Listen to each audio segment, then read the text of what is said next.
Hi friends, welcome to ಗೊಂಬೆನಾಡಿನ ಕೈ ರುಚಿ. ಇವತ್ತು ನಾನು ನಿಮಗೆ ನಮ್ಮ ಚನ್ನಪಟ್ಟಣ ಸ್ಟೈಲಲ್ಲಿ ಮೊಟ್ಟೆ ಸಾರು ಮಾಡೋದನ್ನ ತೋರಿಸ್ತಾ ಇದ್ದೀನಿ.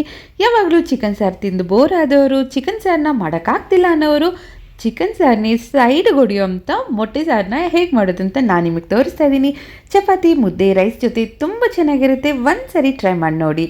ಬನ್ನಿ, ಹಳ್ಳಿ ಸ್ಟೈಲಲ್ಲಿ ಮೊಟ್ಟೆ ಸಾರು ಹೇಗೆ ಮಾಡೋದಂತ ನೋಡೋಣ. ಒಂದು ಪಾತ್ರೆ ಇಟ್ಕೊಂಡಿದ್ದೀನಿ. ಪಾತ್ರೆಯಲ್ಲಿ 3ರಿಂದ 4 ಸ್ಪೂನ್ ಎಣ್ಣೆ ಹಾಕೊಳ್ಳೋಣ. ಎಣ್ಣೆ ಜಾಸ್ತಿ ಬೇಕಾಗಲ್ಲ. ಚಕ್ಕೆ, ಲವಂಗ, ಏಲಕ್ಕಿ, ಸಣ್ಣಕ್ಕೆ ಉದ್ದು ಕಟ್ ಮಾಡ್ಕೊಂಡಿರೋಂಥ ಒಂದು ಈರುಳ್ಳಿ ಚೆನ್ನಾಗಿ ಫ್ರೈ ಆಗಲಿ.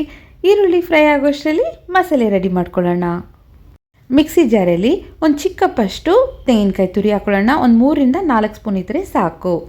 ಚಕ್ಕೆ, ಲವಂಗ, ಏಲಕ್ಕಿ, 1-2 ಸ್ಪೂನು ಹುರ್ಗಡ್ಲೆ, ಶುಂಠಿ, ಬೆಳ್ಳುಳ್ಳಿ, ಒಂದು ಅರ್ಧ ಈರುಳ್ಳಿ, ಸ್ವಲ್ಪ ಫ್ರೆಶ್ ಆಗಿರೋಂಥ ಪುದೀನ ಸೊಪ್ಪು, ಹಾಗೆ ಸ್ವಲ್ಪ ಕೊತ್ತಂಬರಿ ಸೊಪ್ಪು. ಪುದೀನ ಸೊಪ್ಪು ಜಾಸ್ತಿ ಹಾಕ್ಕೊಂಬೇಡಿ, ಚೆನ್ನಾಗಿರಲ್ಲ.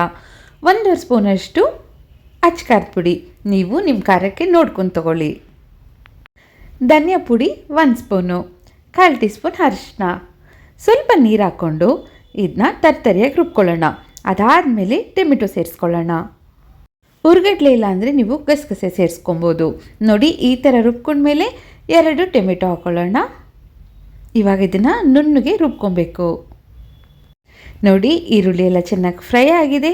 ರುಬ್ಬಿರೋ ಅಂಥ ಮಸಾಲೆ ಹಾಕ್ಕೊಳ್ಳೋಣ. ಮಸಾಲೆನ ಎಣ್ಣೆಯಲ್ಲಿ ಚೆನ್ನಾಗಿ 2ರಿಂದ 3 ನಿಮಿಷ ಹುರ್ಕೊಬೇಕು. ನಾನು ಮಾಡೋ ರೆಸಿಪೀಸ್ ನಿಮ್ಗೆ ಇಷ್ಟ ಆದರೆ ದಯವಿಟ್ಟು ಸಬ್ಸ್ಕ್ರೈಬ್ ಮಾಡಿ, ಹಾಗೆ ವಿಡಿಯೋನ ನಿಮ್ಮ ಫ್ರೆಂಡ್ಸ್ ಎಲ್ಲರಿಗೂ ಶೇರ್ ಮಾಡಿ. 1-2 ನಿಮಿಷ ಮುಚ್ಚಿಟ್ಬಿಡೋಣ. ಮಸಾಲೆ ಎಲ್ಲ ಚೆನ್ನಾಗಿ ಹುರಿದಿದೆ. ಇವಾಗ ನೀರು ಸೇರಿಸ್ಕೊಳ್ಳೋಣ. ಸಾಂಬಾರು ತೆಳ್ಳಗೆ ಬೇಕಂದರೆ ಸ್ವಲ್ಪ ನೀರು ಜಾಸ್ತಿ ಹಾಕ್ಕೊಳ್ಳಿ, ಗಟ್ಟಿಗೆ ಬೇಕಂದರೆ ನೀರನ್ನ ಸ್ವಲ್ಪ ಕಮ್ಮಿ ಹಾಕ್ಕೊಳ್ಳಿ. ರುಚಿಗೆ ಎಷ್ಟು ಬೇಕೋ ಅಷ್ಟು ಉಪ್ಪು. ಮುದ್ದೆಗೆ ಸಾಂಬಾರು ತೆಳ್ಳಗಿದ್ರೆ ಚೆನ್ನಾಗಿರುತ್ತೆ, ಚಪಾತಿಗೆ ಗ್ರೇವಿ ಥರ ಇದ್ದರೆ ಚೆನ್ನಾಗಿರುತ್ತೆ. ಅದಕ್ಕೆ ನಾನಿಲ್ಲಿ ತುಂಬ ಗಟ್ಟಿಗೂ ಇಲ್ಲ, ತುಂಬ ತೆಳ್ಳಗೂ ಇಲ್ಲ, ಮೀಡಿಯಮ್ ಆಗಿ ಮಾಡಿ ತೋರಿಸ್ತಾ ಇದ್ದೀನಿ. ನಿಮಗೆ ಹೇಗೆ ಬೇಕೋ ಹಾಗೆ ನೀರನ್ನ ಸೇರಿಸ್ಕೊಳ್ಳಿ. ನೋಡಿ, ಸಾಂಬಾರು ಈ ಥರ ಚೆನ್ನಾಗಿ ಕುದಿಬೇಕು. ನಾನಿಲ್ಲಿ 3 ಮೊಟ್ಟೆ ಹಾಕ್ಕೊತಾ ಇದ್ದೀನಿ. ನಿಮ್ಮ ಮನೆಗೆ ಎಷ್ಟು ಬೇಕೋ ಅಷ್ಟು ನೋಡ್ಕೊಂಡು ಹಾಕ್ಕೊಳ್ಳಿ. ಮೊಟ್ಟೆನ ನಿಧಾನಕ್ಕೆ ಹಾಕಬೇಕು, ಇಲ್ಲ ಅಂದರೆ ಅದು ಪೀಸ್ ಆಗಿಬಿಡತ್ತೆ. ಮೊಟ್ಟೆ ಹಾಕಿದ್ಮೇಲೆ 1-2 ನಿಮಿಷ ಮುಚ್ಚಿಟ್ಬಿಡಿ. ಮಿಕ್ಸ್ ಮಾಡೋಕ್ಕೆ ಹೋಗಬೇಡಿ, ಇಲ್ಲ ಅಂದರೆ ಎಲ್ಲ ಪುಡಿಯಾಗಿ ರವೆ ಥರ ಇರುತ್ತೆ.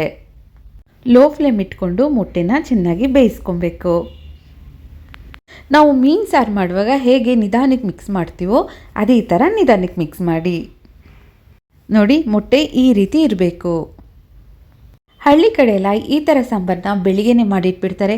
ಬೆಳಿಗ್ಗೆ ದೋಸೆ, ಚಪಾತಿ ಜೊತೆಗೂ ಆಗುತ್ತೆ, ಮಧ್ಯಾಹ್ನ ಮುದ್ದೆ, ಅನ್ನದ ಜೊತೆಗೂ ಆಗುತ್ತೆ.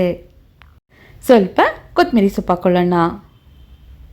ನೀವು ಒಂದು ಸರಿ ಮಾಡಿ ನೋಡಿ, ವಾರ ಈ ರೀತಿ ಮಾಡ್ಕೊಂಡು ತಿಂತೀರಾ. ಈಗ ಮೊಟ್ಟೆ ಸಾರು ರೆಡಿಯಾಗಿದೆ, ಸರ್ವ್ ಮಾಡೋಣ. ನೋಡಿದ್ರಲ್ಲ, ಹಳ್ಳಿ ಸ್ಟೈಲಲ್ಲಿ ಎಷ್ಟು ಚೆನ್ನಾಗಿ ಮೊಟ್ಟೆ ಸಾರು ಮಾಡ್ಬೋದಂತ. ನೀವು ಟ್ರೈ ಮಾಡಿ, ಖಂಡಿತವಾಗ್ಲೂ ನಿಮ್ಮ ಮನೇಲಿ ಎಲ್ಲರಿಗೂ ಇಷ್ಟ ಆಗುತ್ತೆ. ನಿಮ್ಮೆಲ್ಲರಿಗೂ ಇಷ್ಟ ಆದರೆ ಏನು ಮಾಡಬೇಕು, ದಯವಿಟ್ಟು ಲೈಕ್ ಮಾಡಿ, ಹಾಗೆ ವಿಡಿಯೋನ ನಿಮ್ಮ ಫ್ರೆಂಡ್ಸ್ ಎಲ್ಲರಿಗೂ ಶೇರ್ ಮಾಡಿ. Thank you.